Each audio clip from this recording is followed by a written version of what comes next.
أعوذ بالله من الشيطان الرجيم. بسم الله الرحمن الرحيم.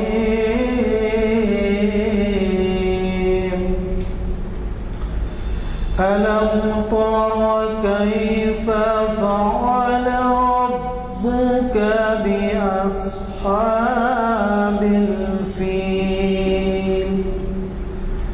ألم يجعل كيدهم في تضليل وأرسل عليهم طيرا أبابيل ترميهم بحجارة من سجيل فجعلهم كعصف مأكول. صدق الله العظيم. جناب اقبال احمد انجینئر صاحب تشریف فرما ہیں، جو آپ کے ایک جانے پہچانے اسکالر ہیں، اور یہ تاریخ اسلام 53ویں نشست بعنوان اولاد ابراہیم علیہ السلام اور ان کے مذاہب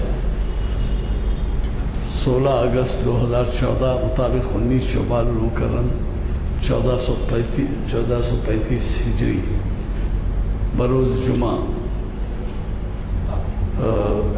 بروز ہفتہ بعد اثر ہمارے جامع مسجد عالیہ گن فاؤنڈری کے کانفرنس ہال میں منعقد ہو رہی ہے. حضرات، ویسے تو یہاں ہمیشہ ہمارے مقررین بڑے ہی سلیکٹڈ اور دلچسپ عنوانات دیتے ہیں، جس کے چرچے نہ صرف اخباروں میں ہوتے ہیں بلکہ ویب سائٹ پر بھی دیکھ کے لوگ اس کے بارے میں بڑے خوش ہوتے ہیں. تو چنانچہ آج کا عنوان بھی بہت اہم ہے، اولاد ابراہیم علیہ السلام اور ان کے مذاہب.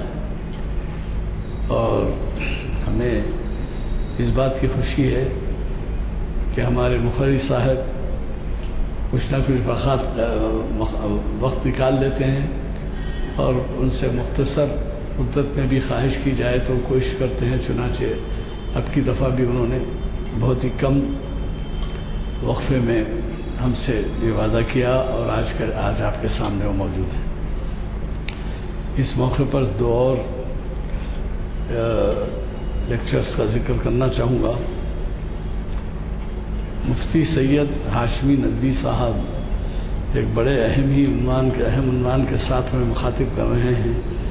پیر کے دن بعد تاریخی مقام پر رمضان کے اثرات ہماری زندگیوں پر ایک محاسبہ، اور اسی طرح سے ایک بہت ہی اہم عنوان سے ڈاکٹر یوسف اعظمی مخاطب کر رہے ہیں.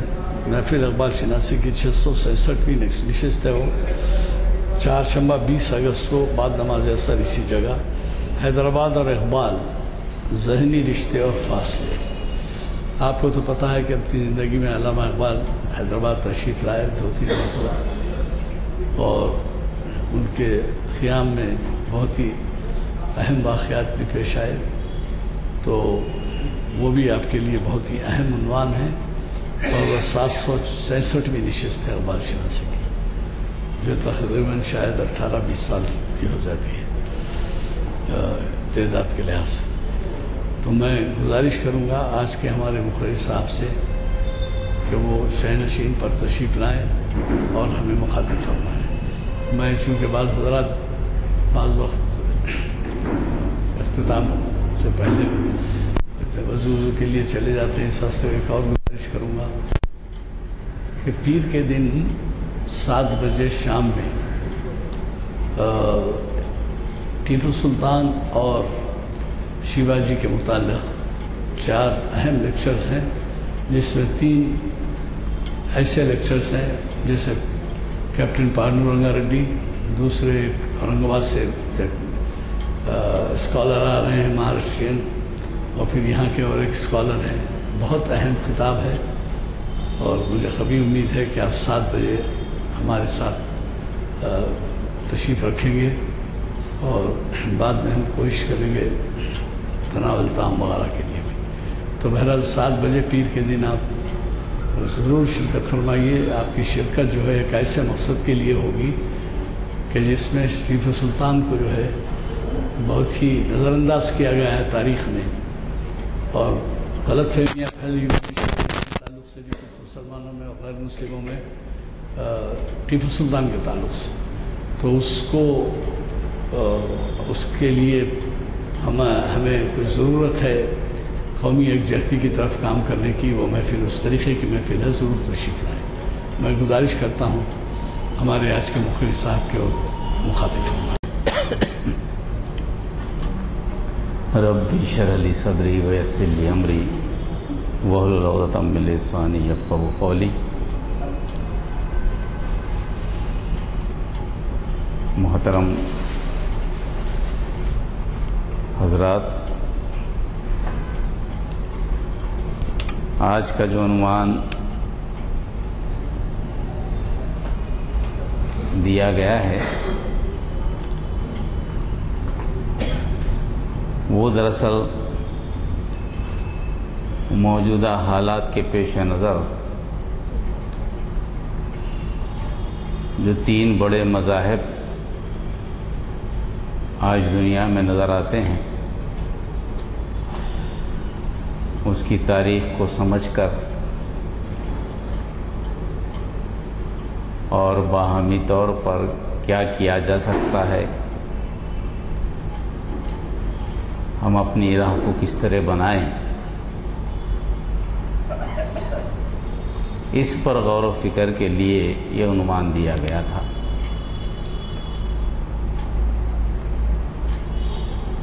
اولاد ابراہیم علیہ السلام انہی میں سے آپ کے بعد سارے انبیاء ہدایت اور رہنمائی انہی کی اولاد سے ملی دنیا کو، اور انہی کی اولاد کی بگاڑ کی وجہ سے بھی مسائل پیدا ہوئے. آج جو ہمارے درمیان ٹکراؤ ہے، ساری دنیا مسلمانوں کو نشانہ بنائے ہوئے ہے. ابھی حال میں غزہ کے عنوان سے آپ نے دیکھا کیا ہوا. عراق، سیریا، ایسا معلوم ہوتا ہے ایشیا کا ایک خطہ جل رہا ہے،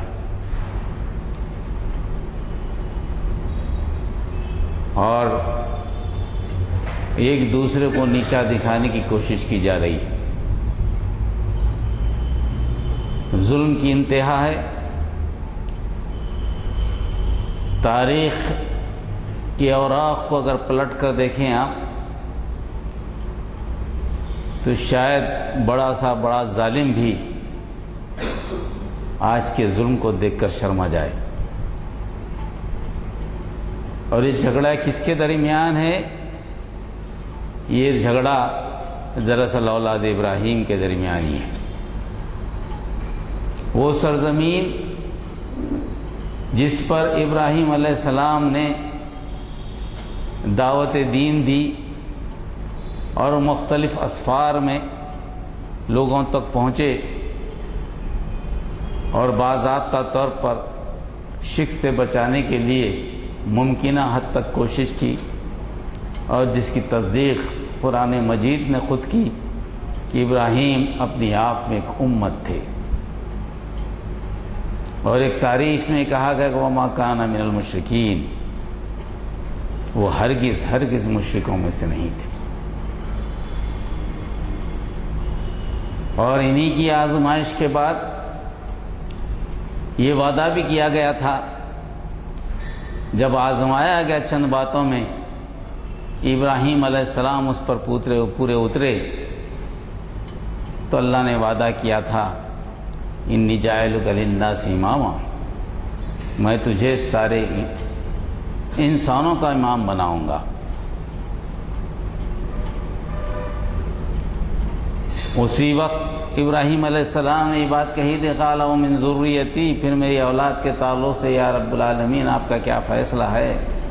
قال لا ینال عہد الظالمین، کہا گیا کہ ان اولاد میں جو ظالم لوگ رہیں گے اس سے کوئی وعدہ نہیں ہے۔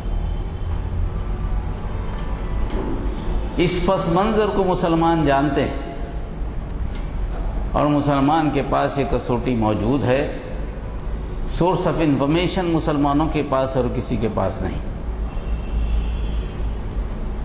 اتنی ہدایت رکھنے کے باوجود بھی کہاں ہم غلطی کر رہے ہیں، کہاں ہم سمجھنے میں ہم سے بھول ہو رہی ہے، اس کو جاننا ضروری ہے۔ جہاں تک ابراہیم علیہ السلام کا تعلق ہے، قرآن نے صاف صاف کہہ دیا، قرآن نے یہ کہا کہ ما کان ابراہیم یہودیا ولا نصرانیا ولکن کان حنیفا مسلما وما کان من المشرکین۔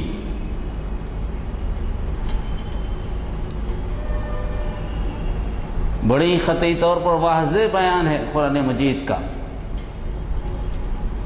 ابراہیم علیہ السلام نہ تو یہودی تھے نہ تو نصرانی تھے، وہ تو صرف مسلم یکسو تھے، اور وہ مشرکوں میں سے نہیں تھے۔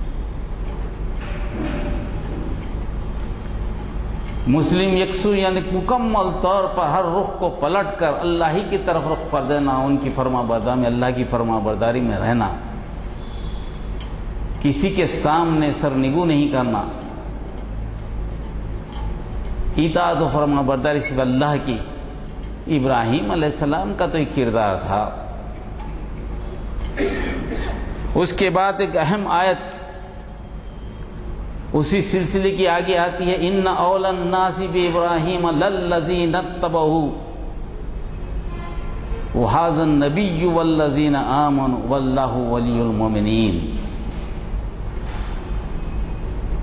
بڑی بنیادی آیت ہے۔ آج کے جھگڑے کی بنیاد یہ آیت بنتی۔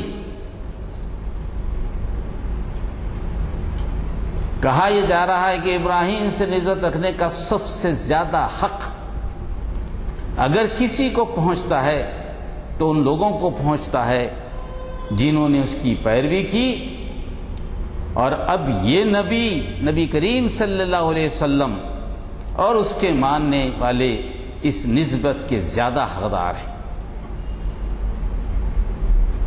اللہ صرف انہی کا حامی اور مددگار ہے جو ایمان رکھتے ہیں۔ یہ بنیادی فیصلہ،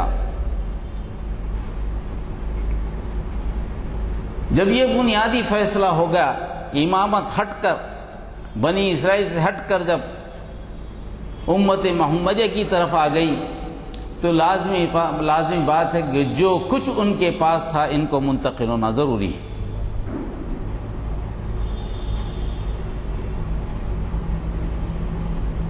اگر وہ اپنے آپ کو مسلمان کہتے تو کوئی مسئلہ نہیں تھا،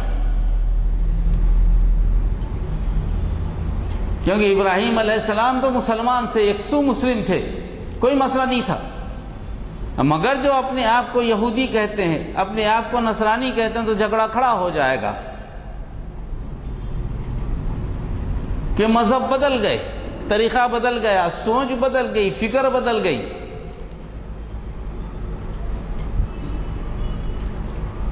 جس طرح ابراہیم علیہ السلام نے اپنے مسلم ہونے کو ثابت کرنے کے لیے عراق سے نکل کر کونا عرب کا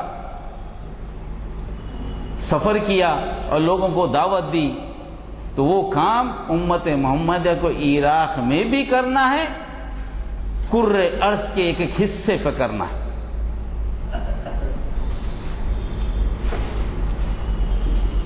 اس اعتبار سے اگر آپ سوچیں تو یہ ذمہ داری ہماری ہے۔ اس لیے مسلمان انتہائی بے سر و سامانی میں، حالانکہ کئی ممالک موجود ہیں اس کے درمیان، مسلم حکومتیں ہیں، باوجود ایک کہ عام مسلمان ٹس سے مس نہیں ہوتا، ماننے کو تیار نہیں ہوتا۔ مسلمان حکومتوں کی وفاداریاں اگر کسی سے ہوں، مسلمان کو کوئی پرواہ نہیں ہوتی، کیونکہ اس کا ایمان کس پر ہوتا ہے؟ اس آیت پر ہوتا ہے، قرآن پر ہوتا ہے، اس آیت پر ہوتا ہے، یہ ذمہ داری پر ہوتا ہے۔ یہی جھگڑے کی بنیاد ہو رہی ہے۔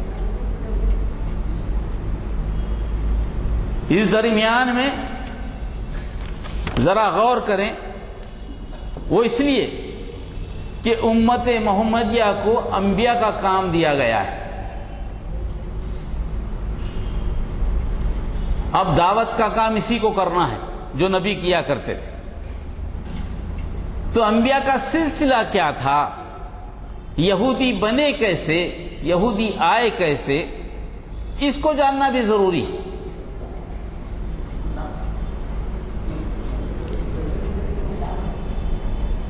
اگر آپ غور کریں تو قرآن میں کئی جگہ آیا ہے کہ انبیاء جو ہیں ایک ہی خاندان کے افراد ہیں۔ قرآن میں کئی جگہ آیا ایک ہی خاندان کے افراد ہیں۔ آپ میں تاریخ جاننے والے بھی ہوں گے، میں صرف دہرا رہا ہوں آموختے کے طور پر۔ انبیاء کا سلسلہ آدم علیہ السلام سے شروع ہوا، شیش علیہ السلام رہے، ادریس علیہ السلام رہے، اس کے بعد نوح علیہ السلام آئے۔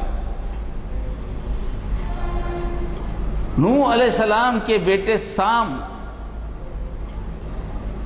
انہی کی نسل میں انبیاء آئے، باقی بیٹوں کی نسل میں نہیں آئے۔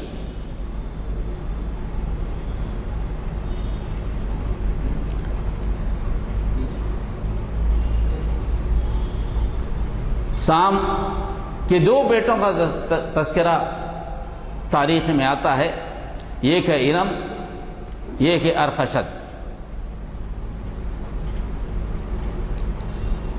ارم میں آئے دو قومیں، عاد و سمود، جس کا تذکرہ قرآن مجید میں۔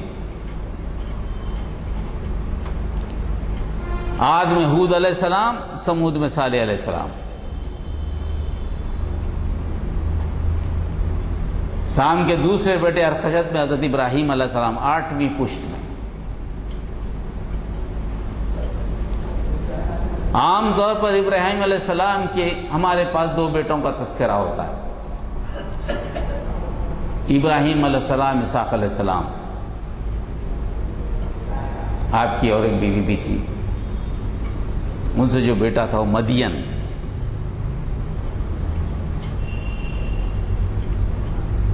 اس بیٹے کی نسل میں شعیب علیہ السلام آئے۔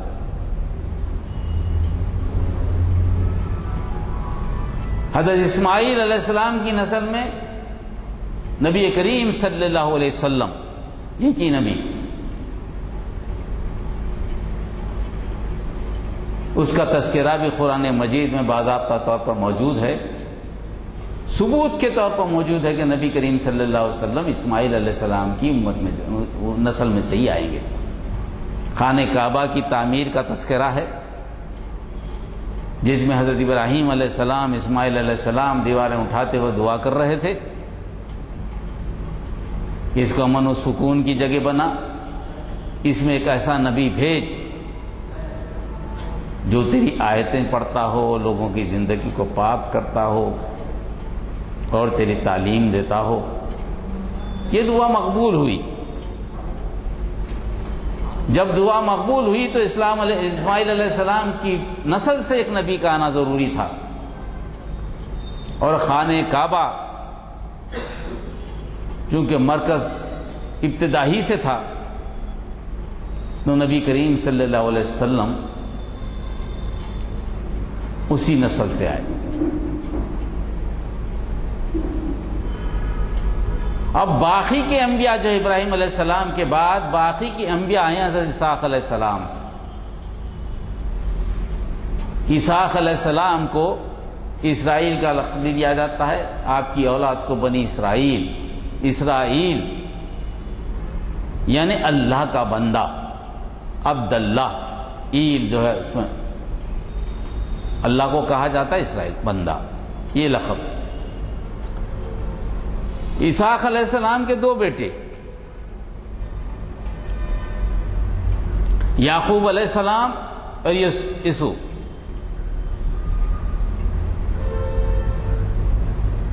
یسوع میں جو دوسرے بیٹے تھے اس میں ایوب علیہ السلام اور ذوالکفل،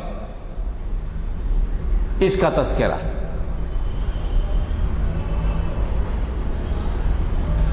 اسحاق علیہ السلام کی اولاد میں اسحاق علیہ السلام کی اولاد یعقوب علیہ السلام میں، تو یعقوب علیہ السلام سورہ یوسف میں آپ نے قصہ پڑھا ہوگا، کافی لمبا قصہ ہے، اس میں 12 بیٹوں کا تذکرہ ہے، اور 11 ستارے اور سورج اور چاند کے سجدہ کرنے کی بات بھی ہے، وہ آپ جانتے ہیں، وہ موضوع نہیں ہے ہمارا۔ اب انہی بیٹوں میں جن میں پیغمبر آئے وہ جو ہیں 3 بیٹے، یعقوب علیہ السلام۔ یعقوب علیہ السلام کے بیٹے یوسف علیہ السلام، یوسف علیہ السلام کی اولاد کا پتہ نہیں، آگے کیا ہوا نہیں معلوم، اس کا تذکرہ نہیں، آئے ہوں گے انبیاء، نہیں معلوم، کوئی سورس آف انفارمیشن ہمارے پاس نہیں ہے، کیونکہ بنی اسرائیل کے پاس سے تو سبوں میں انبیاء آئے، مگر یوسف علیہ السلام کے اولاد میں سے کوئی آئے ہوں گے، مگر پتہ نہیں، ہم کو تاریخ نہیں بتاتی۔ بنیامین کی اولاد میں سے جو یوسف علیہ السلام کے سگے بھائی تھے، ان کی اولاد میں سے یونس علیہ السلام کا تذکرہ ملتا ہے۔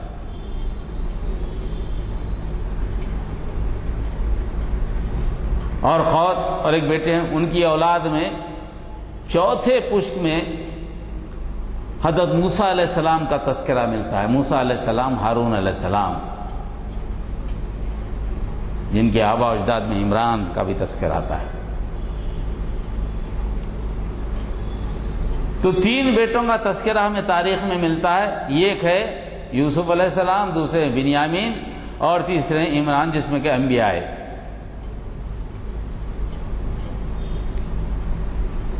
اب اور ایک بیٹے ہیں یعقوب علیہ السلام کے، جو ہمارے لیے کافی دلچسپی کے باعث ہیں، جس پر یہودی نسل جاتی ہے، وہ بیٹے ہیں یہودا۔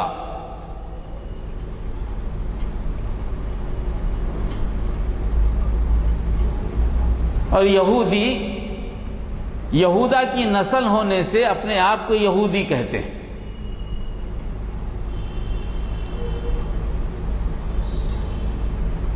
اور اللہ تعالیٰ نے کبھی بھی اس کی بات کی، کبھی بھی تصدیق نہیں کی قرآن مجید میں۔ جب بھی بات کی کہا بنی اسرائیل، یعقوب علیہ السلام کی نسل سے ملایا گیا ان کو، یہودا کی نسل سے نہیں ملایا گیا۔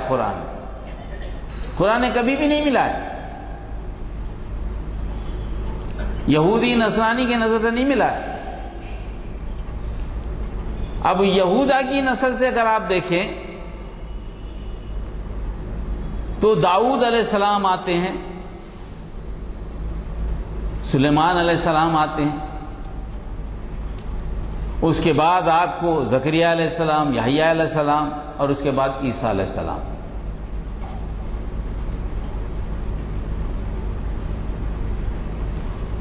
پیغمبروں کا سلسلہ ملتا ہے ہم کو تاریخ میں، اور یہودی اس لیے فخر کیا کرتے ہیں کہ یہودا کی نسل سے زیادہ پیغمبر ہمارے پاس آئے، جبکہ دوسری نسل سے نہیں آئے۔ ہارون علیہ السلام کی نسل سے 2 ہی پیغمبر، الیاس اور علیسا۔ موسیٰ علیہ السلام کی کوئی نسل نہیں ملتی، ہوگی ملتی، تاریخ میں نہیں ملتی۔ یہ پس منظر ہے بنی اسرائیل کا۔ یہودی اپنے آپ کو یعقوب علیہ السلام سے نہیں جوڑتے، یہودی اپنے آپ کو یہودا سے جوڑتے، بنیادی غلطی کرتے۔ موسیٰ علیہ السلام کی بات ضرور لیتے ہیں، مگر موسیٰ علیہ السلام کی نسل کو شامل نہیں کرتے لوگ۔ بنیامین کی اور موسیٰ علیہ السلام کی نسل کو ایک سمراٹی کہتے ہیں، یہودیوں سے ہٹ کر، ایسا پرانا اپنے پاس جیسا شودر کا طبقہ ہے، کاسٹ سسٹم ہے، نچلا طبقہ، وہ طبقہ سمجھتے، اپنے آپ کو بڑا سمجھتے۔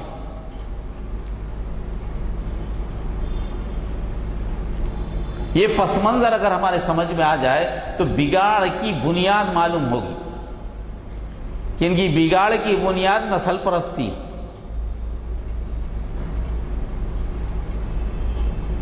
اور اپنے آپ کو دھوکہ دینے والی بات ہے کہ ہمارے پاس ہی پیغمبر زیادہ آئے، اور کافی پیغمبر، جرمیہ کا نام آتا ہے، زکریا کا نام آتا ہے، اور کئی پیغمبر ہیں ان کے پاس، یشوع آتے ہیں، یہ ساری چیزیں آتی ہیں ان کے پاس. تو یہ ساری چیزیں اب اس پس منظر میں سب سے بڑی سلطنت اگر دیکھی جائے یہودیوں کی کمبائنڈ سب جو ہوتی ہے، سارے یہودی جس پر متحد تھے، وہ سلطنت یوسف علیہ السلام کی، یعقوب علیہ السلام کے بعد بنی اسرائیل جن کو کہا جاتا ہے، وہ سلطنت سب سے کامیاب سلطنت، گولڈن پیریڈ ان کا. اس کے بعد تیسری چوتھی پشت میں بگاڑ آ گیا تھا تو موسیٰ علیہ السلام کو بھیجا گیا تھا توریت کے ساتھ.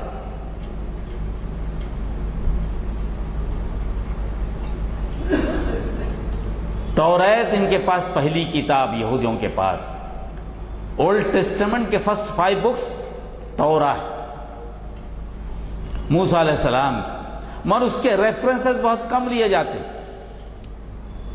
ایکسوڈس فروج جو ہے پورے کا پورا موسیٰ علیہ السلام پر بنیاد کرتا ہے.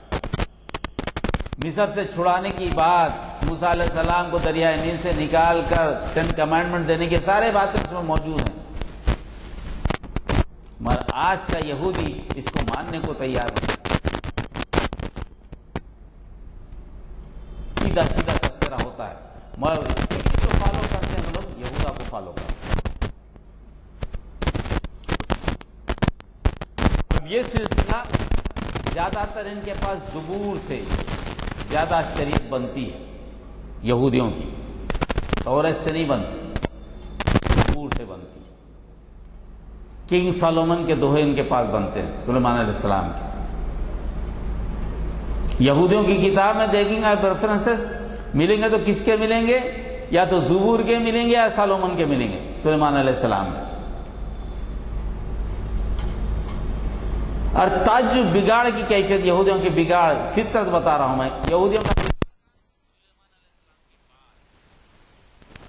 انبیاء کا جو تذکرہ ہے، انبیاء کے تذکرے میں انبیاء کے تعلق سے ان کا نقطہ نظر جو ہے وہ کیا ہے؟ وہ نقطہ نظر یہ ہے جب تک وحی آئی اس وقت تک نبی، وحی کی بنیاد پر جو باتیں بتائی جاتی ہیں ان باتوں کو کتابوں میں شامل کریں گے. اس سے انبیاء کے کردار کا کوئی تعلق نہیں ہے، یہ کہ نمونے زندگی انبیاء نہیں ہے ان کے پاس. اسی لیے انبیاء سے کچھ ایسے واقعات بھی انہوں نے لکھ دیے ہیں جن کو پڑھتے ہوئے ابھی بھی شرم آتی ہے، ابھی بھی کتابوں میں موجود ہے. نہیں پڑھ سکتا، ایک مسلمان تو نہیں پڑھ سکتا. اور میں سمجھتا ہوں کہ کوئی واقعے میں کوئی ادب سے ذوق رکھنے والا، اخلاق کا پابند کوئی آدمی ہو تو وہ بھی نہیں پڑھ سکتا. داؤد علیہ السلام کے تعلق سے انہوں نے جو لکھا ہے، حالانکہ قرآن میں اس کی تردید آئی، خیال تھا داؤد علیہ السلام کا، قرآن نے اس کی تردید کر دی. 2 لوگوں کو بھیج کر قرآن نے کہا کہ ایک آدمی آیا، داؤد علیہ السلام عبادت کر رہے، 2 آدمی داخل ہوئے، داؤد علیہ السلام پریشان ہوئے، قرآن نے تذکرہ کیا. ایک آدمی نے کہا میں قضیہ بیان کرتا ہوں، وہ قضیے پہ آپ فیصلہ کیجئے. پہلے داؤد علیہ السلام پریشان ہوئے، دیکھیں کہ آدمی آئے کہاں سے، معبد میں جگہ نہیں تھی. تو انہوں نے کہا کہ بتائیے. تو بولے دونوں میں ایک جھگڑا ہے، کیا ہے؟ بولا کہ اس کے پاس تو 99 بکری ہے، میرے پاس تو ایک ہی بکری ہے.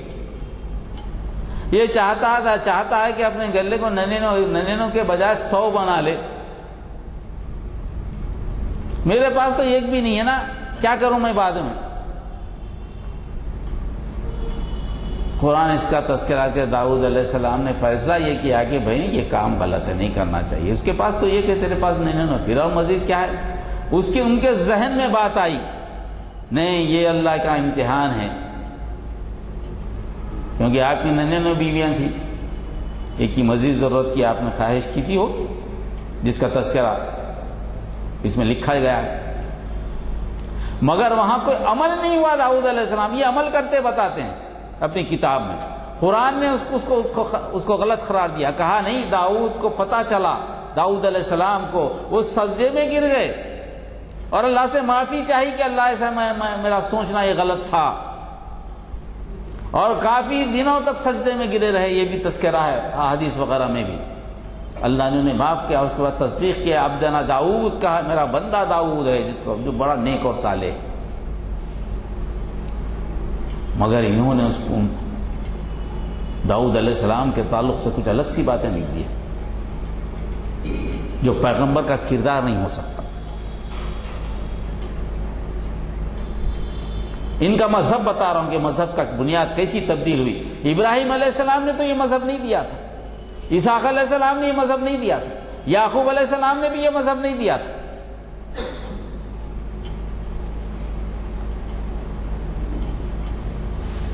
اور وہ 11 بچوں میں کے ایک بچے ہیں جو یوسف علیہ السلام کو کنویں میں ڈالنے والے تھے، وہ ان کا ایک فرد ہے یہودا، ان کی نسل سے۔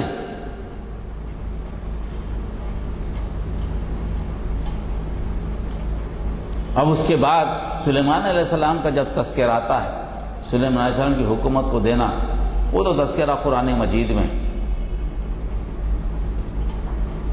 جہاں تک سلیمان علیہ السلام کا تذکرہ ان کی کتابوں میں لکھا ہے، یہودوں کی کتاب میں،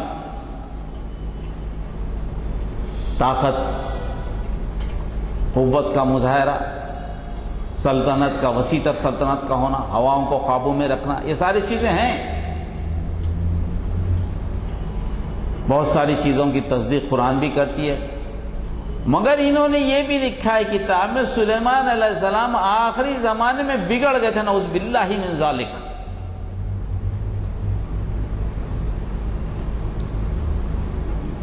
جب تک اللہ کے احکامات وہ احکامات کنگ سلومن پہنچاتے رہے، دوہے کی شکل میں، اشعار کی شکل میں، جو بھی ہیں،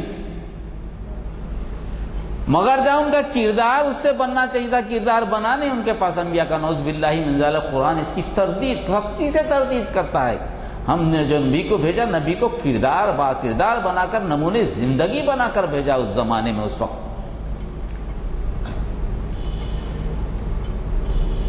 یہ جو مذاہب ہمارے درمیان ہیں، یہ خاکہ ہمارے زمان میں ہے، اور کریکشن کہاں سے ہو رہا ہے؟ قرآن سے ہوتا ہے، ان کی کتابوں سے نہیں ہوتا۔ کسوٹی کیا ہے ہمارے پاس؟ قرآن مجید۔ ان کے مذہب کو جانے تو مذہب یہ ہے، جس مذہب پہ عمل پیرا ہے، آج بھی وہی کرنے پر ہے۔ ان کے ربی جو ہیں، ان کے بڑے لوگ جو ہیں، جہاں کتاب پڑھتے ہیں، کتاب کی بات کر کر آپ کو ضرور صلاح دیں گے، وہاں جو عمل کا معاملہ ہے، ان کے عمل جو ہے نا کتاب سے مطابقت نہیں رکھتا۔ ان کی پرسنل زندگی بالکل الگ، ان کی اجتماعی زندگی بالکل الگ۔ کتاب کی بات آئی تو بات کریں گے، چاہے ان کے ربانین ہو جو مذہبی طور پر فیصلہ کرتے ہیں، چاہے ان کے سیاسی قائدین ہوں جو مذہبی طور پر، جو سیاسی طور پر فیصلہ کرتے ہیں، یہ کوئی بھی ان کا کتاب کو فالو نہیں کرتا۔ کتاب کو فالو بھی کرنا ہے تو کچھ الگ طرح سے فالو کر کے مطالب نکال لیتے ہیں۔ یہ ان کا مذہب۔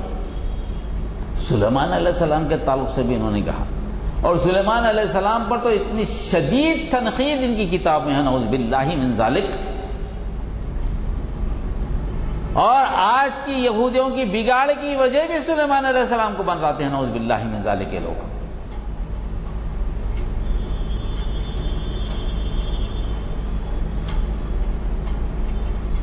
کہا جاتا ہے کہ سلیمان علیہ السلام، نعوذ باللہ ان کی بات کروں، اللہ مجھے معاف کرے، ان کی وجہ سے یہودیہ کی 2 سلطنتیں بنی، یہودیہ اور اسرائیلیہ۔ یہودی تقسیم ہوئے،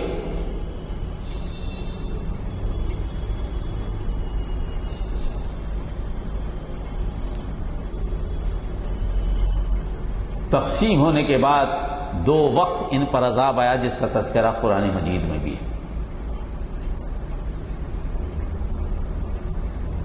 اور وجوہات بتا دی گئی قرآن مجید میں کہ بھئی بات یہ سلیمان علیہ السلام کی نہیں تھی، بات یہ کہ داؤد علیہ السلام کی نہیں، تمہارے اپنے کرتوت جو تھے اس کی وجہ سے تم پر عذاب آیا. اور یہ اللہ کی سنت ہے، جب قوم کسی کتاب کو بھلا دیتی ہے، قوم کو بھلانے سے مراد کتاب کو جاننے والے لوگ، جو لوگوں کی رہنمائی کرنے کے لیے پیدا کیے گئے، جن کو اللہ نے علم دیا ہے، کتاب کے مطالب کو اپنے مقصد و منشا سے لوگوں کے سامنے رکھتے ہیں اور لوگوں سے وہ کام کراتے ہیں جو کتاب نے نہیں کہے ہیں. یہ عمل عام ہو جائے، اصلاح کی گنجائش ختم ہو جائے. عوام تو بیچاری جانتی نہیں، یہی اصول رہا ہر جگہ.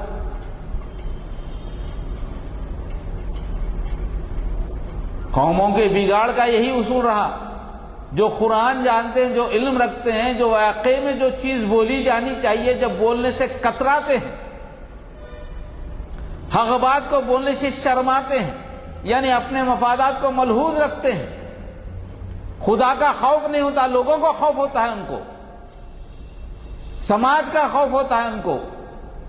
جب یہ عمل ہوتا ہے کسی قوم میں اور مسلسل کیا جاتا ہے تو اللہ تعالیٰ نے کہا اللہ عذاب لاتا ہے. پہلے عاشوریوں کا حملہ ہوا، اسرائیلی مملکت پوری کی پوری تباہ کر دی گئی.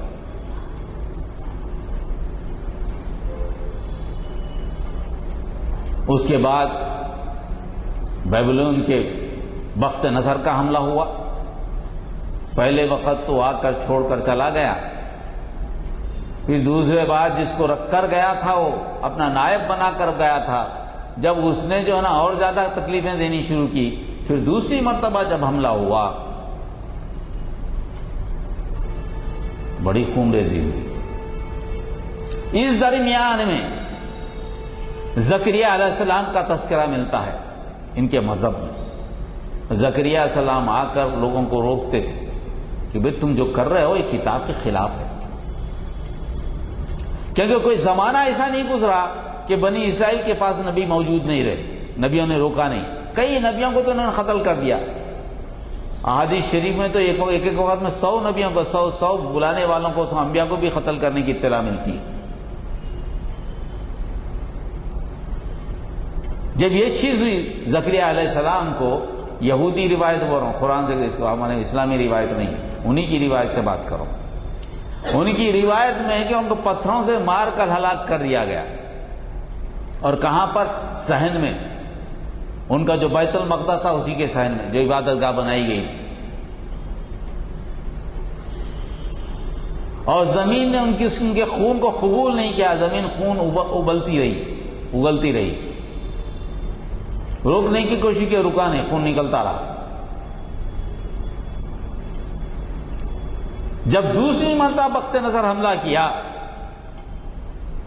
تو جب پہنچا انہیں معبد میں اور دیکھا کہ خون نکل رہا ہے تو لوگوں سے پوچھا کہ خون کیوں نکل رہا ہے، کیا وجہ سے نکل رہا ہے.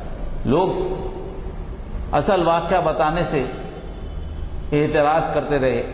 تو اس نے کیا بتائیے نہ تو تم کو قتل کر دوں گا.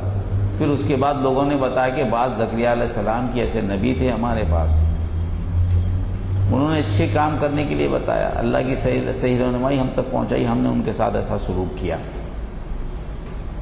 وہاں بخت نصر نے ان کی کتاب کے اعتبار سے یہ فیصلہ کیا جتنے لوگ ہیں اچھے اچھے کھاتے پیتے، جن کے پاس اقتدار تھا، سیاست کا اقتدار، مذہب کا اقتدار، مال کا اقتدار، وہ سارے لوگوں کو قتل کیا. بتایا جاتا ہے 9,40,000 لوگوں کا قتل ہوا.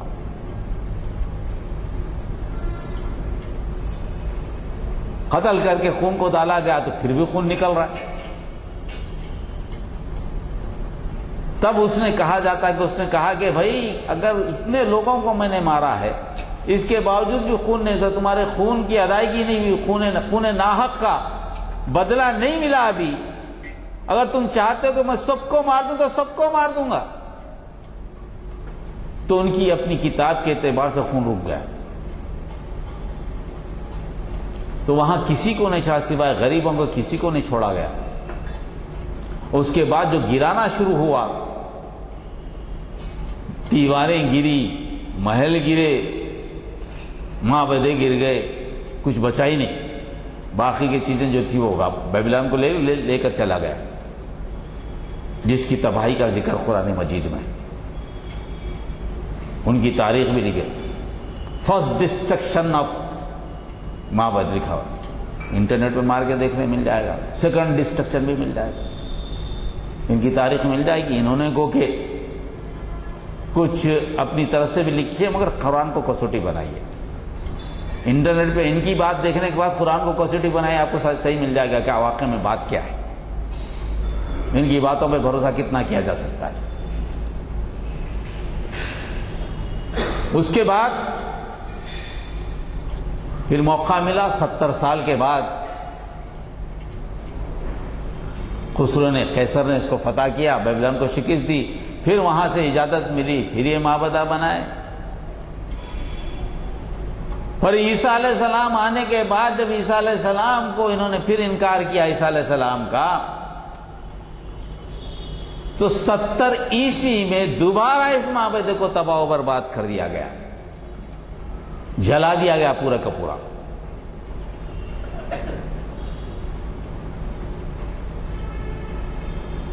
دو مرتبہ جل چکا ہے، دو مرتبہ جلنے کے بعد یہودی، آج کے مذہب میں یہودی کیا سوچتے ہیں، کیوں مسلمانوں سے لڑتے ہیں، اب آپ کی بات سمجھ میں آئے گی۔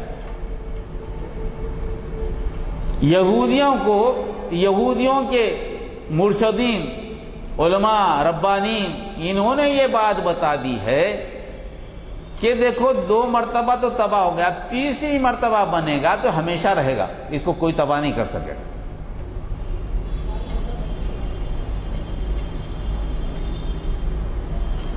کتابوں میں ایسا لکھا ہے کہ 2 مرتبہ تو تباہ ہوگا، 3ری مرتبہ نا تو ہمیشہ رہے گا، اب تمہاری حکومت چلے گی، ساری دنیا پہ تمہاری حکومت رہے گی، تمہارے مقابل میں کوئی جیت نہیں سکے گا۔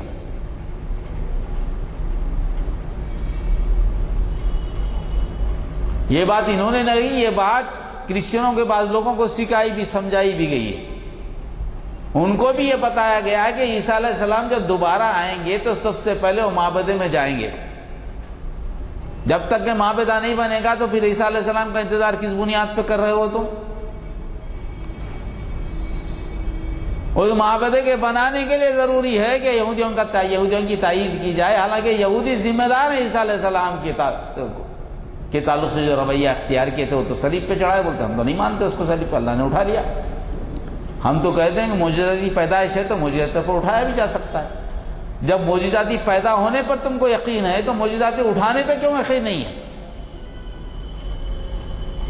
اس کا ثبوت خود وہاں پر دیا گیا ہے۔ نصرانی تو میں بات نہیں کروں، پھر دوسرے موضوع پہ بات کریں گے دوسرے وقت۔ اس موضوع پہ دیا گیا، اصحاب کہف کا تذکرہ ہے ہمارے پاس۔ اصحاب کہف کا واقعہ عیسیٰ علیہ السلام کے بعد کا واقعہ، اسی بھی کسی مذہبی کتاب میں نہیں ملتا ہے، مگر اس وقت بڑا مشہور تھا۔ نبی کریم صلی اللہ علیہ وسلم جا کر جو ہے نا عیسائی نے پوچھا تھا کہ اصحاب کہف کیا ہے، تو اللہ تعالیٰ نے سورہ کہف نازل کیا۔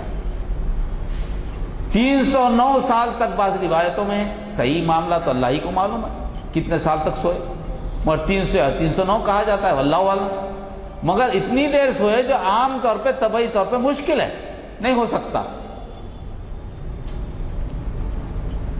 اللہ کسی کو 300 سال تک سلا سکتا ہے، پھر زندہ کرتا ہے۔ تم نے دیکھا ہے اصحاب کہف کا تم تذکرہ کرتے ہو عیسائی،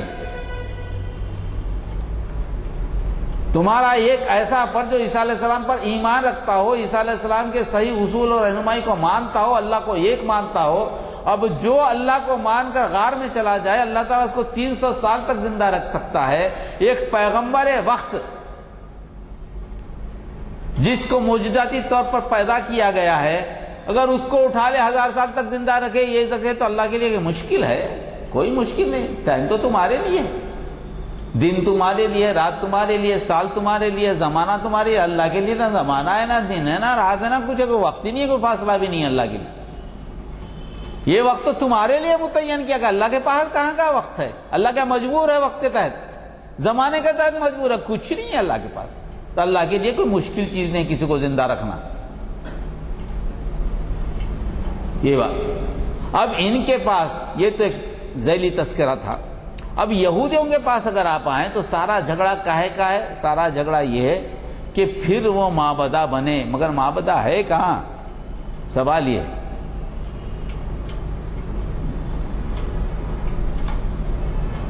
موسیٰ علیہ السلام بنائے سو معبدہ تو الگ ہے، وہ سلیمان علیہ السلام جو بنائے تھے وہ تو پہاڑ کے اوپر ہے، پہلا ڈسٹرکشن جو ہوا۔ سلیمان علیہ السلام بنائے تو الگ ہے۔ داؤد علیہ السلام، سلیمان علیہ السلام بنائے تو الگ چیز ہے۔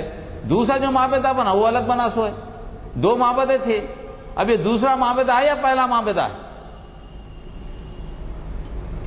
پہلا معبدہ تو بیبلون نے تباہ کر دیا، یہ دوسرا معبدہ کہاں کا ہے، کدھر کا ہے، کہاں تھا یہ بیت المقدس ہے، بیت القدس ہے، کیا ہے کیا یہ؟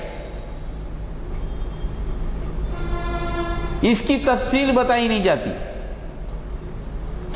آج بھی انٹرنیٹ پر مار کر دیکھیے، تاریخوں کا اتنا فرق ہوگا کہ آپ خود حیران ہو جائیں گے کہ بھئی کیا ایسا مذہب ہے، کس بنیاد پہ بات کرا، کون سی دلیل ہے؟ کوئی دلیل ہی نہیں ملتی۔ کون سے معبدے کی آپ بات کر رہے ہیں؟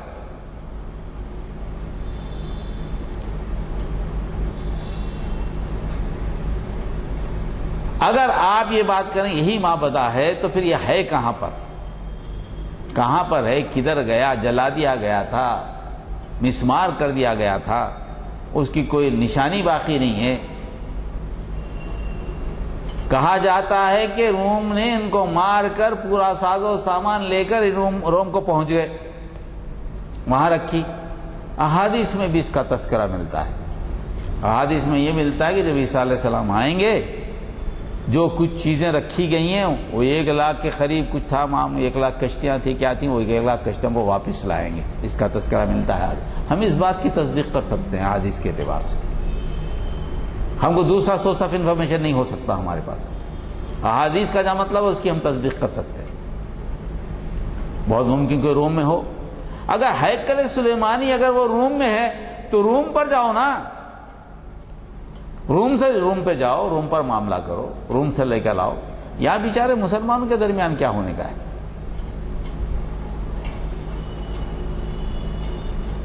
تو یہودی آج کی جو لڑائی لڑ رہے ہیں اس بنیاد پہ لڑ رہے ہیں، ایک مرتبہ یہاں پر معبدہ بن جائے، یہ معبدہ اٹرنل رہے گا، ہمیشہ رہے گا، ہماری مذہبی شناخت باقی رہے گی، ہم اللہ کے پسندیدہ بندے ہیں، اللہ کے پسندیدہ بندے اللہ کے پسندیدہ بندے رہیں گے، اور ہمارے لیے ہی جنت ہے۔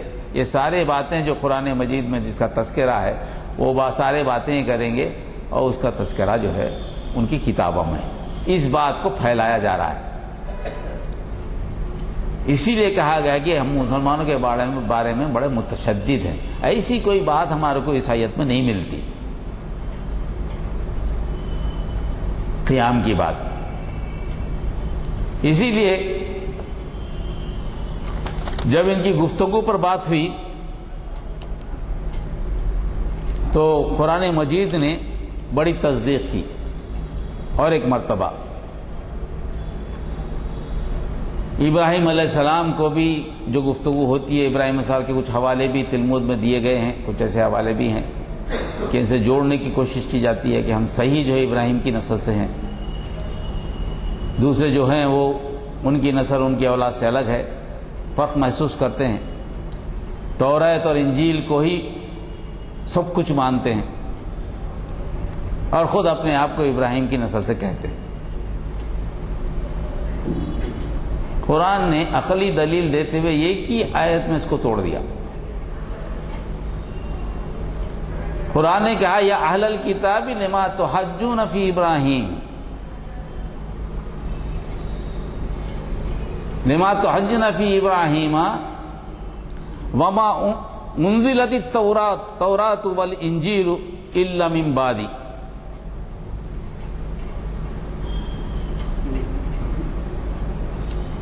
افلا تعقلون۔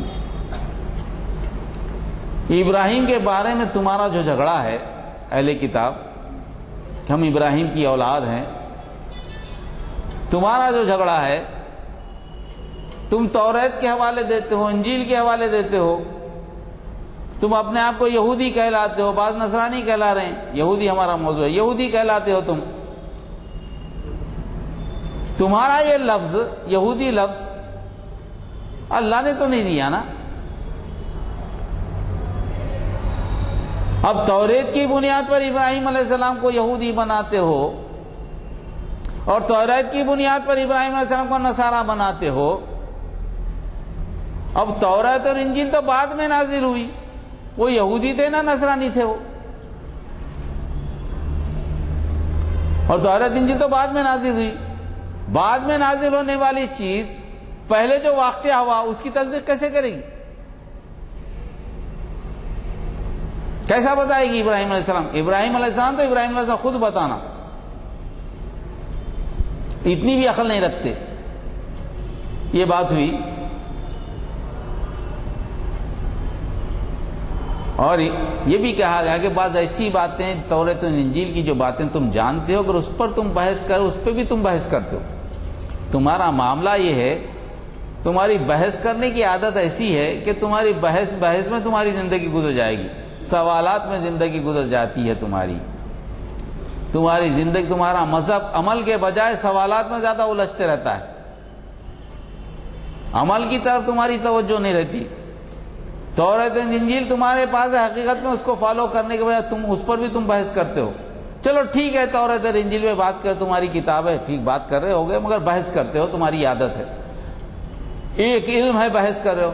مگر ایسی چیز جس کو تم جانتے ہی نہیں ابراہیم علیہ السلام کے تعلق سے، اس پر بحث کرنے کا کیا تک ہے؟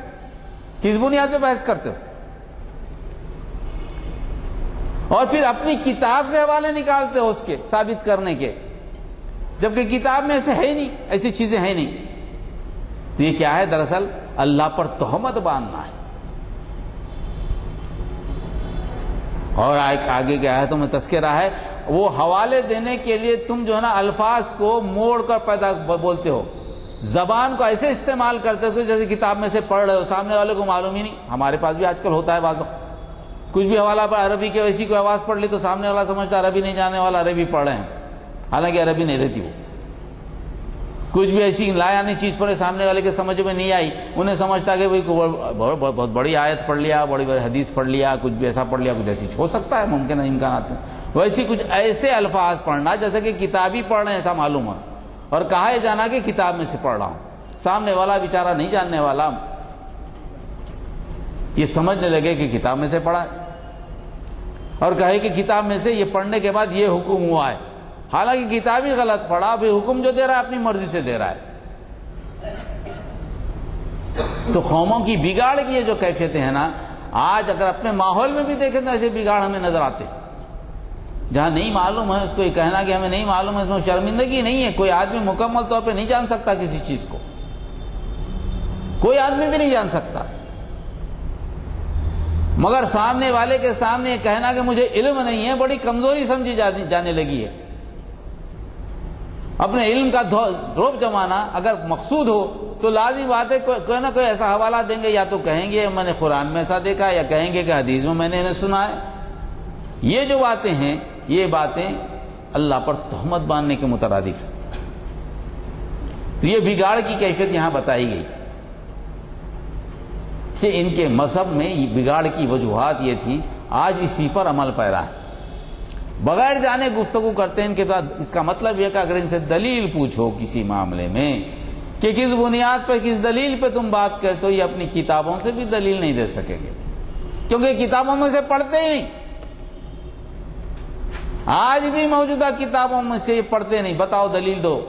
اسی لیے یہودیوں نے کیا کیا ہے، نصرانیوں کے بالمقابل اپنے مذہب کو تبلیغ نہیں کی. یہودیوں کے بعد کنورژن ہے ہی نہیں. پیدائشی طور پر یہودی ہوا تو یہودی ہوتا، کیونکہ ان کو معلوم ہے کہ جو وہ پڑھ رہے ہیں وہ غلط ہے. اپنے مذہب کو سامنے پیش کرنے کو تیار نہیں. اگر خالی میرجز کے معاملے میں بڑی لمبی قطار رہتی ہے اس کو یہودی قرار دینے کے لیے، انٹر ریلیجس میرجز ہوں، مکس میرجز بھی ہوں، تو یہودی بنانے میں بڑی مشکل ہے. پیدائشی طور پر یہودی ہو سکتا ہے. یہ اپنے مذہب کو بولنے کے لیے تیار نہیں ہے. اتنا چھپا کر رکھے ہیں اپنے مذہب کو، کیونکہ ان کے پاس کوئی دلیل ہی نہیں ہے دینے کے لیے.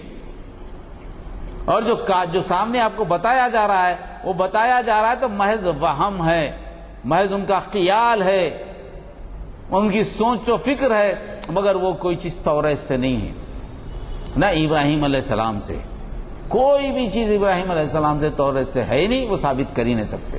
تو آج کا یہودی مذہب اگر آپ دیکھیں تو کتابوں پر مبنی ہے ہی نہیں۔ کم از کم عیسائی آپ کے سامنے انجیل پیش کریں گے،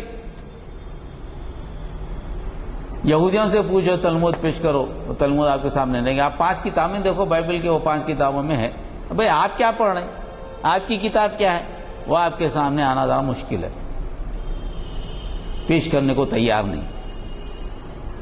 ایسے لوگوں سے قرآن نے تذکرہ وَلَن تَرْضَ عَنْكَ الْيَهُودُ وَلَا النَّصَارَىٰ حَتَّىٰ تَتَّبِعَ مِلَّتَهُمْ، ان کو راضی نہیں کر سکتے آپ۔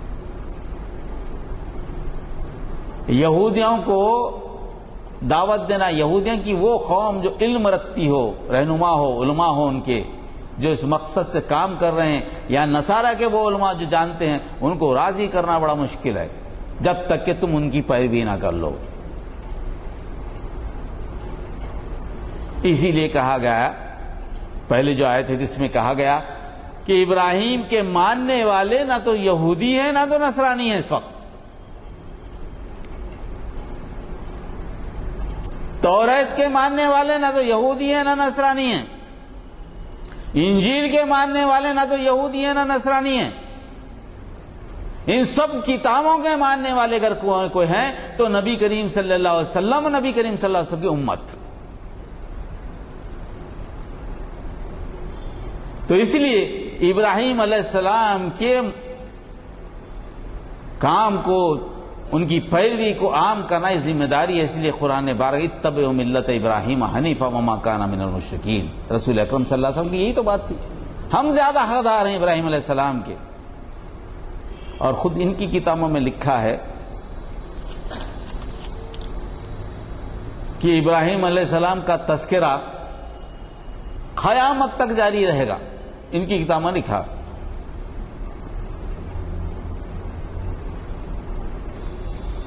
کسی بھی جو ہے یہودیوں کو لیجئے آپ، عیسائیوں کو، دونوں کی عبادتوں کو لیجئے، کہیں بھی ابراہیم علیہ السلام کا تذکرہ آیا تو کسی وقت آ جاتا۔ اگر درود ابراہیمی کوئی بھیجتا تو سوائے مسلمان کے کوئی نہیں بھیجتے۔ ان کی کتابوں کی تصدیق کرنے والی کوئی امت ہے تو مسلمان ہے، درود ابراہیم بھیجنے والا، ابراہیم پہ سلامتی بھیجنے والی اگر کوئی امت ہے تو مسلمان ہے۔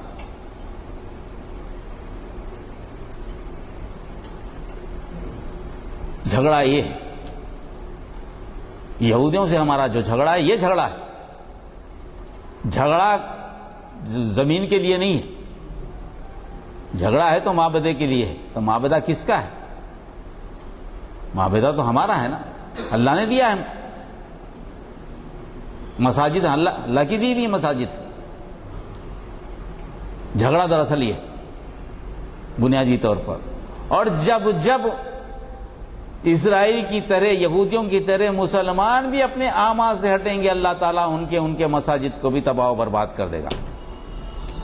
مکے کی حفاظت اللہ نے کی ہے، مگر بیت المقدس کے تعلق سے فیصلہ نہیں ہے۔ مکہ کی حفاظت ابرا کے لشکر سے اللہ تعالیٰ نے کی ہے، مگر بیت المقدس کے تعلق سے جب مسلمانوں کے اعمال بھی یہودیوں کی طرح ہوں گے، اللہ تعالیٰ بیت المقدس پہ بھی دوسروں کو مسلط کر دے گا، اور تمہارے ساتھ بھی ایسا سلوک ہوگا جو یہودیوں کے ساتھ ہوا ہے۔ آج مسلمانوں کی جو کیفیت ہے، مسلمانوں کی اتنا، یہ دنیا میں ہر چوتھا آدمی مسلمان ہے، وسائل و ذرائع اتنے زیادہ ہیں، اس کے باوجود جو کیفیت ہے، ہر جگہ کاٹا جا رہا ہے جیسے کہ اس زمانے میں یہودیوں کو کاٹا گیا تھا۔ اگر آپ غور کریں، ایسا معلوم ہوتا ہے کہ ہمارے پاس کا بھی اکثر تعداد کی اکثریت بھٹکی بھی نظر آتی۔ توجہ کرنے کی ضرورت ہے، کیونکہ اللہ نبی کریم صلی اللہ علیہ وسلم سے وعدہ تھا کہ اس قوم کو ہلاک نہیں کیا جائے گا، مگر عذاب سے نہیں دیا جائے گا، ایسا تو نہیں لکھا، عذاب سے دو چار۔ تو آج کے واقعات میں بھی جب تک کہ ہم پلٹ کر وہی کام جو نبی کریم صلی اللہ علیہ وسلم مکمل پیروی نہیں کریں گے، سب سے اہم پیروی اللہ کی ذات، صفات، اختیارات و احکامات میں کسی کو شامل نہیں کرنا، عقیدہ توحید جب تک مضبوط نہ ہو کوئی عمل نہیں ہو سکتا۔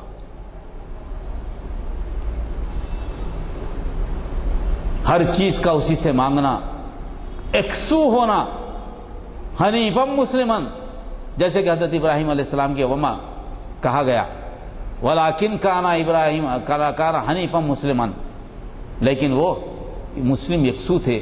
وہ کیفیت پیدا ہوئی تو یہ ہر بار جو واقعات ہوتے ہیں یہودیوں سے ہماری جو لڑائی ہوتی ہے ہماری کامیابی کی وجہ سے، کامیابی ہماری اس لیے نہیں ہوتی اتنا ہونے کے باوجود بھی ایسا معلوم ہوتا ہے کہ اعمال کے اعتبار سے ہم سے زیادہ بہتر وہ نظر آ رہے ہیں۔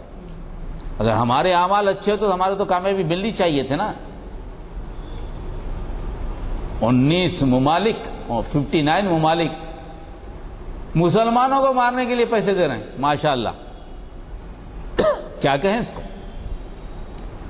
مسلم ملک شریعت اسلامی نہیں چاہتے، اسلام کا قانون نافذ کرنا نہیں چاہتے، اسلام کا نام لینے، اسلام ایک نظام حیات ہے، پیش کرنے پر غصہ آ جاتا ہے ان کو اپنی گدی اپنی تاج پسند ہے مگر اسلام پسند نہیں ہے۔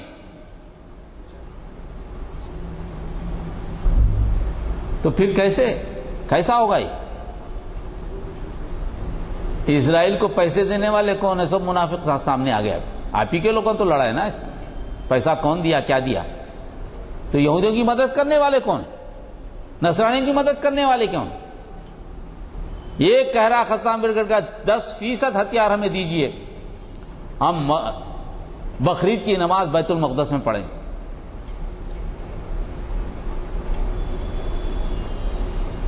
یہ کردار اگر ہو مسلمانوں کا کہ مسلمان خود نہ چاہتا ہو کہ اسلام نافذ ہو، پھر وہ مسلمان کاہے کا؟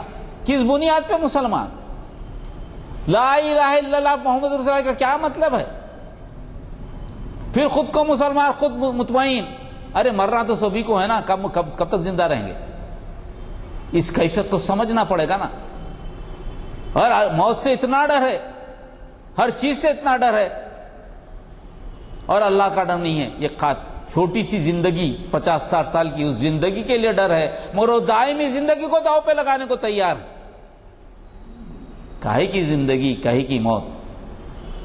تو ہماری تو زندگی کو خرید لیا گیا ہے نا جنت کے واسطے۔ وہ جنت ہمیں نہیں چاہیے، ہمیں کیا چاہیے؟ ہمیں وہ بڑی سلطنت چاہیے، ہمیں تیل کی دولت چاہیے۔ ادھر مر رہے ہیں، ادھر شاپنگ ہو رہی ہے، کروڑوں روپے $ملین کی شاپنگ ہو رہی ہے، ہم اس میں مر رہے ہیں لوگ، چھوٹے چھوٹے بچے مر رہے ہیں۔ سورج دیکھے تو نیند نہیں آتی رات میں، مگر کیا ہو گیا نہیں معلوم حکمرانوں کو؟ دعا کرنے کو طبیعت نہیں چاہتی۔ اللہ تعالیٰ اگر ان کی قسمت میں ہدایت رکھا ہے تو ہدایت دے، اگر ہدایت نہیں رکھا ہے تو ان کو ایسا عبرتناک سزا دے جو ساری اسلامی تاریخ میں نمونہ بن جائے۔ یہ دعا کرنے کو طبیعت نہیں چاہتی، بالکل چاہتی۔ ایک طرف تو معلوم ہے، یہودیوں کو معلوم ہے کہ غلط راستے پہ ہیں، وہ جان دینے کو تیار ہیں۔ ایک طرف ہم کو معلوم ہے کہ بھائی اگر ہم اس لیے جان دیں تو ہمارے لیے تو جنت مستحکم ہو جائے گی، مگر ہم تیار نہیں ہیں۔ تو کس کا ایمان مضبوط ہے؟ ایمان باطل مضبوط ہے، ایمان توحید مضبوط نہیں ہے۔ یہ ضروری ہے۔ تو یہ خالی میں یہودیوں کے تعلق سے گفتگو کر سکا کیونکہ عنوان بڑا تھا۔ انشاءاللہ کبھی بات ہوئی نصرانیوں کے تعلق سے اس کو بھی بات کریں گے، پھر اسلام کی بات کریں گے دونوں کے درمیان۔ تو 1-2 لیکچر اور ہوں گے اگر اللہ نے چاہا، اللہ صحت دیا اور عمر دیا تو ضرور آپ سے گفتگو کریں۔ یہ چند باتیں تھیں میں نے آپ سے کی۔ جی، قرآن کو آپ کی گرامر سے آپ نہیں سمجھ سکتے، انسان کی بنائی ہوئی گرامر سے آپ نہیں سمجھتے۔ آپ کے جو گرامر آپ نے بنائی ہے آپ کی عقل سے بنائی ہے، آپ کی عقل محدود ہے، قرآن لامحدود ہے۔ ایک لامحدود چیز کو محدود چیز سے نہیں سمجھ سکتے۔ اور قرآن اتنی پرفیکٹ بنائی گئی کہ قرآن کا ایک واقعہ آئے تو دوسری جگہ قرآن اس کی تعریف کر دیتا، بتا دیتا۔ قرآن کے اصطلاحوں کو قرآنی اصطلاحی بتانا، اپنی زبان سے پلٹ کے آپ کی گرامر سے نہیں بتانا۔ کوئی کافر کو بتائے تو گرامر سے نہیں بتانا، جہاد کو بتا دو گرامر سے نہیں بتانا، منافع بنا دو گرامر سے نہیں بتانا. ایسی اصطلاحیں جو آگے چل کر آپ کو بتانی ضروری ہیں، ان اصطلاحوں کو قرآن سے بتانے کے بجائے آپ گرامر سے بتائیں گے تو آپ لوگوں میں غلط فہمی پیدا کریں گے. جی جدی صاحب کا جو بھی آبزرویشن ہے اس کی وضاحت کر دی ہے مخرج صاحب نے. آپ لوگ واقف ہیں، یعنی حیدرآباد کے ایک بہت بڑے حافظ و عالم حامد صدیقی صاحب تھے. حامد صدیقی صاحب ایسی فیملی سے تعلق رکھتے تھے جس کے 7 بھائی 7 کے ساتھ حافظ قرآن. یہ قاسم صدیقی صاحب لندن جا کر ووکنگ کی مسجد میں مقرر ہوئے تھے، وہ انتقال کر گئے. وہ ہمارے پوسٹ آفس میں ملازم تھے ابھی شب. تو بات نکلی تو کہنا پڑ رہا ہے. حامد صدیقی صاحب اس کی وضاحت یوں کرتے تھے کہ بھائی قرآن اللہ کا اور قرآن ایک. جب ترجمہ اور تفسیر لکھی جاتی ہے تو آپ پڑھتے ہیں اور اس کا حوالہ دیتے ہیں کہ وہ قرآن میں ایسا لکھا ہے. کیا لکھا ہے؟ ترجمہ جن کا ہے ان کا نام لیتے ہیں. انصاری صاحب کا قرآن، فلاں صاحب کا قرآن، فلاں صاحب کا عبد البخاری عبد الباری صاحب کا قرآن.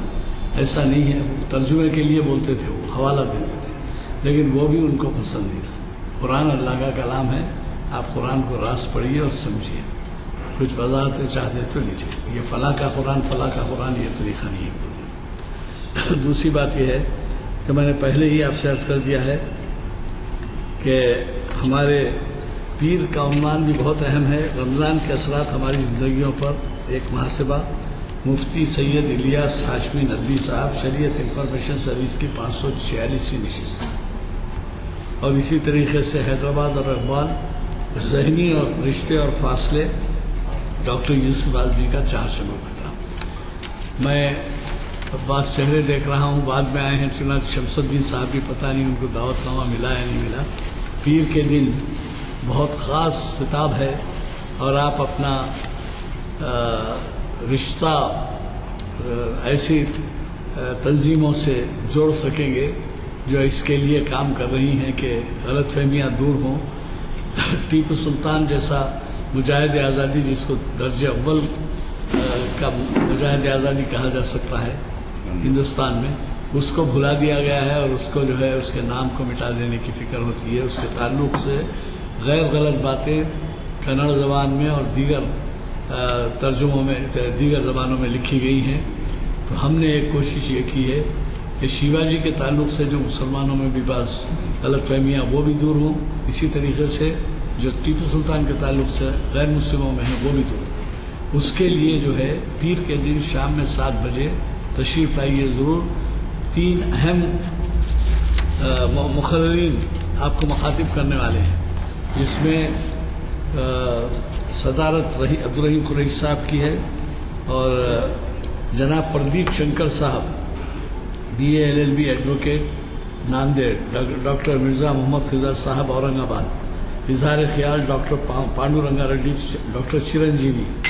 تو آپ خود محسوس کریں گے کہ غیر مسلم حضرات بھی ان لوگوں کے تعلق سے کیا خیالات کا اظہار کرتے ہیں اور کس قدر ہم آہنگی ہے ان کے خیالات میں، وہ آپ اندازہ لگا سکتے ہیں. یہ بمقام اردو ہال 7 بجے شام پیر کے دن. اور انشاءاللہ تعالی ہم کوشش کر رہے ہیں کہ اس رات کا تناول تام بھی آپ ہمارے ساتھ فرمائیں گے. ضرور 7 بجے پہنچیے. ہمارے ہاں بھی اس دن پیر کے دن خطاب ہے یہاں، لیکن ہم یہ کوشش کریں گے کہ 6:30 بجے ہم برخاست کر دیں. عصر کی نماز کے بعد شروع کر کے 6:30 بجے برخاست کریں گے تاکہ آپ کو جانے میں سہولت ہو. وہاں پہنچنے دیں، وہاں پر بھی مغرب نماز پڑھ سکتے ہیں آپ، یہاں نماز پڑھ کے آ سکتے ہیں. بہرحال یہ ایسا خطاب ہے جس سے ہم آہنگی مختلف فرقوں میں پیدا ہو سکتی ہے، اور اس کی ہمت افزائی کے لیے آپ تعاون فرمائیں. میں دعا کی گزارش کروں. What is the difference between Al-Aqsa and the Dome of the Rock in Baitul Maqdis? What is the difference between Al-Aqsa, Baitul Maqdis and the Dome of the Rock? دیکھیے بیت المقدس تو سلیمان علیہ السلام کے بنانے کا ہے. Al-Aqsa, مسجد اقصی حضرت عمر رضی اللہ عنہ کے بنانے کی سپریٹ الگ ہے.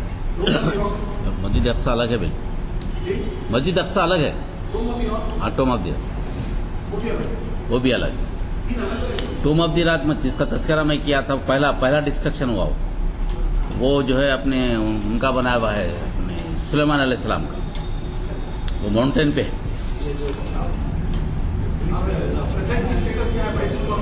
بیت المقدس مسجد اقصی کا جھگڑا ہے.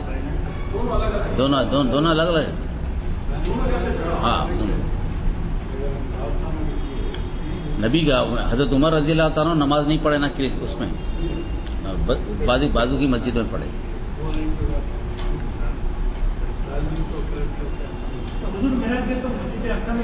مسجد اقصی بازو لگی بھی نا, حصے میں بڑھ جاتا ہو. بیت المقدس میں گئے نبی کریم صلی اللہ علیہ وسلم. اس وقت تو حضرت عمر کا زمانہ بھی نہیں تھا. مسجد اقصی بنی کہاں تھا؟ مسجد اقصی تو حضرت عمر کے زمانے میں بنی.